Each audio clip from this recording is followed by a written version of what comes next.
500 shares, which the capital to make that trade, I think I did the math, it was like $150,000.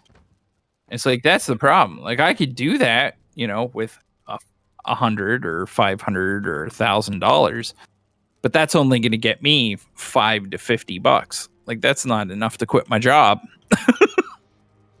But like, if you're sitting there doing that, but the other side of that coin is like, at the same time, you're putting up, 150 grand.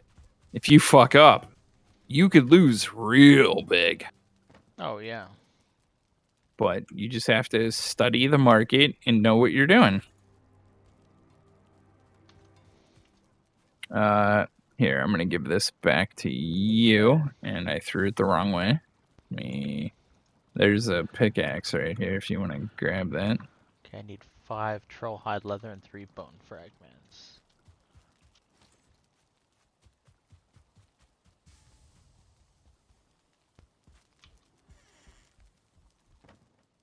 Like, honestly, and that's what I was telling you earlier when I said, like, Bitcoin, dude. Fucking, I only put $100 into Bitcoin. $100. I've made 13 in a week. Like, imagine if I had put 100,000 into Bitcoin. That'd be $1,300 in a week. Oh, yeah. That's my paycheck. And that's just from one trade. Like, it's fucking insane. Like, the stock market is... I don't like to use this term because it's a lot of money back and forth. But the stock market is gameable. That really set Richard off. Not Bitcoin, but Dogecoin. He ended up selling before the tweet. Oh, fuck that, dude. I fucking bought in. He was so pissed. And the funny, like, Craig told him, like, dude, no, just wait. He's like, Elon Musk's tweet. And he's like, I don't care what Elon Musk's tweet does. But the point is, if it's going to continue to go up. And this, I didn't know. No, Dogecoin is not. He's like, the big difference between Dogecoin and the other, pretty much any other cryptocurrency is that there is no limit. There is no Dogecoin. end. Yeah, Dogecoin is basically free. Like, it's always going to be cheap. It's very possible that it may eventually hit $1, but I fucked that up. I fully admit to fucking that up. I bought in when it was at 8 cents. Oh. Granted, I bought in at 8 cents, but I spent a whole $10. I have 100 Dogecoins exactly. And I've currently lost 3 of my $10. Yeah, Richard got he bought in when it was a fraction of a penny. Like, yeah. Yeah, I would have sold at 8 cents if I was him. 100%. I think he sold at 4. Even still. Yeah, I mean, that's the thing. True, but that's the thing with the stock market that you have to separate. It's still a game. You have to take emotion out of it. If you're ahead, because it's just like that trade that I think I was telling you about last week or so, Mara. Yeah. I bought Mara at $21 a share, and I sold when it was at $38 a share. So I made $18 a share. You know what's funny? As of this very instance, Mara's at $47 a share. So I could have made a lot more money, but you know what? I came out ahead. Like, that's the one thing with the stock market that you have to accept, is to take emotion out of it. And just like a losing play, if you buy something and it starts to super tank, sell, walk away. Yes, you are fucking losing money. But you know what? Don't stay attached, because that is what will lose. Just like all those fucking, as much as I hate to say this, man, just like all those fucking people with the GameStop. Anyone who's still holding GameStop right now is fucking dumb. Like, if you didn't sell GameStop when it was over 400, you're an idiot. Like, I don't care if you're trying to stick it to the man and we're going to hold until we die. You're dumb. Like, you're actually dumb. Because the point is to make profit. That's the whole point of the stock market. Well, I don't think And their point you was to have make to, profit. I think the majority of their point was, like you said, to stick it to the man. well, some of it was, but even the big guy, what's his name? Deep fucking Value, who's currently wrapped up in like a fucking SEC corporate lawsuit thing. I think the trial's tomorrow. But like even him, if you read his statement that he's going to make, he's already sold out. He sold it. He probably sold it when it was well over 400 a share because he made his money. And that's the point of the stock market. Make your money and get the fuck out. And if you start to lose money, set a limit. If you bought a share at $2 and you don't want to lose more than 50 cents a share, set a limit at $1.50. And when it's $1.50, fucking sell. Get the fuck out. Like, you have to take your personal emotions completely out of it, and you have to literally only look at the numbers. And that's the hardest thing for a lot of people, because AMC is the same way. I took a loss when it comes to AMC. I put $100 up. Like, I know that's not a lot of money, but you know, I'm a blue collar worker. I You're put a $100 up, white-collar and worker. I put $100 up, and I think I lost $20 because I took a loss. Because you know what? And honestly, if I would have left it in there, I would have taken a bigger loss because it's down even farther than when I sold. So that's the one thing that you have to do when it comes to the stock market is you got to take emotion out of it and take your profits or take your losses and never look back. You have to take the what if statement and get it the fuck out of your vocabulary. Because sure, there's always a what if. You could have made more profits. You could have lost more money. You could have done this, but you didn't. So just don't even think about it. Because I'm that way right now. Like, there's a couple stocks that I was like, fuck yeah, man, these are going to go to the moon. And you know what? The stocks that I thought to go to the moon, let me read them. -19, -14, -16, -5.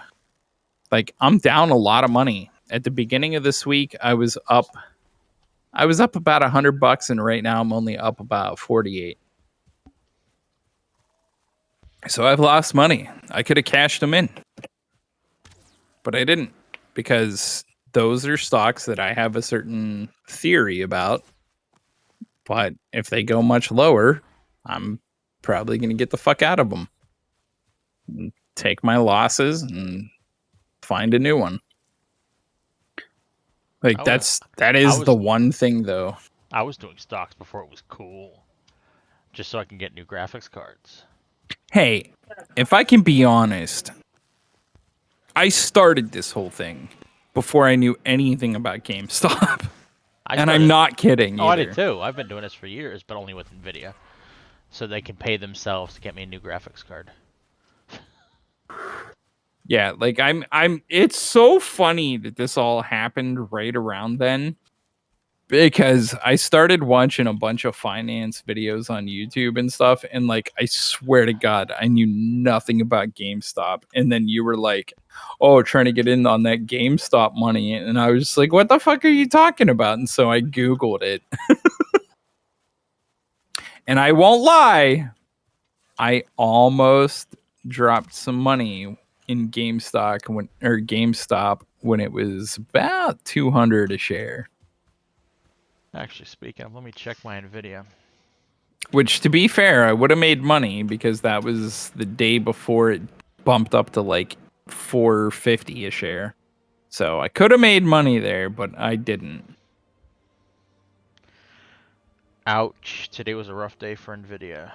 However, overall, I'm still up $93. So see, I'm almost a tenth of the way to a new graphics card. Wow, depending on how expensive they will be next year. Dude, I'm telling you though, just take all your money and just pump it into SPHD. Well, no. First, I have to get a which. I I'm now convinced it's not bullshit. Weeble. Weeble. Um, Get no, Weeble. I'm talking about First National Bank. Um, Weeble is awesome. my one of the people who quit my former job now works there, and they're actually shutting down the branch temporarily. In Uh, Hermitage? yeah, because of contact tracing. That's one of their biggest fucking I branches. know. 32 people are on leave. That does not mean 32 people have COVID. And this is where everybody's panicking. That means they could be traced to a contact that had it. And yeah, so they were being forced to shut down until Monday. So like the whole we can't hire you, and they've been emailing me back and forth for a while now. All Sean told me, and he's like, I'm not saying it like nothing's a guarantee in this life, but like, dude, like I saw their stack, you're on the top of it. I'm like, okay, good. He's like, it just might take some time.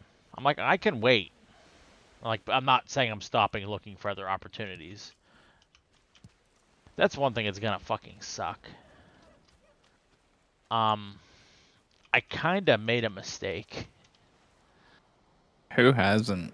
Um, I kind of obviously opened the doors for computers, and what the hell happens when I become employed again?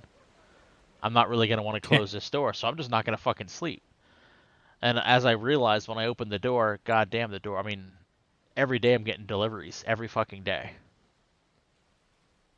Well, Um, fucking find out how much it makes you a month, and if that's all you need, go for it, dude. this month I'm up $923 There profit, you go. which ain't fucking bad considering No, it's really easy work. I mean it doesn't Minus pay all the bills, but minus the one yesterday. side hustle, man. That's what it's all about. It's like my stocks, man. That's not my number one source, but you know what? That's my see, and that's what I've been learning out of everything. And this is I'm not gonna lie, man. I wish I had done this years ago. I'm a fucking asshole, and my parents are right. You'll regret this when you're older. Yeah, I do. But there's one thing that I can say that I have learned over the past 2 weeks looking into my personal finances. And the biggest key to life is diversification. If you can have multiple revenue streams, that's where you're at. If you've got your main job, like I do, and then somebody explained it best. You know the whole phrase never spend your first dollar? Yeah. Well, that doesn't mean your first actual dollar. What that means is you take your first dollar, in this case, for me, my job, and you take that money and you invest it. And then that is now your second dollar. So you let your second dollar work for you and grow dividends and, just year over year growth. That's the money you spend. So basically, anything that's not going to bills should be working for you. So in your case, your first dollar would be whatever your primary job is, and then take that money and invest and do something else. Like one of the guys that I watched, he said like anything that I want in life that's big, I find a way to make one of my income streams pay for it. So if I want a new graphics card that's say $800, I find a way to make my stocks pay for it, or I invest in a new stock that's going to pay out, or blah blah blah blah blah. And that's how you pay for it. And at that point, you're basically creating these passive income streams that eventually you don't have to do anything and you just get money. Because I was looking at it today and a guy ran the numbers, and to make $1,000 a month just from dividends, all you need is about 150 grand in the stock market. And as long as it's invested in the right companies, you'll get $1,000 a month literally for nothing. Yeah. Like, how fucking crazy is that?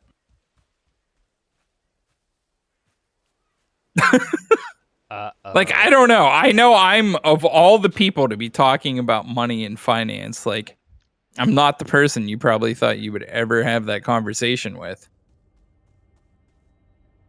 But I'm like wholehearted into this, dude.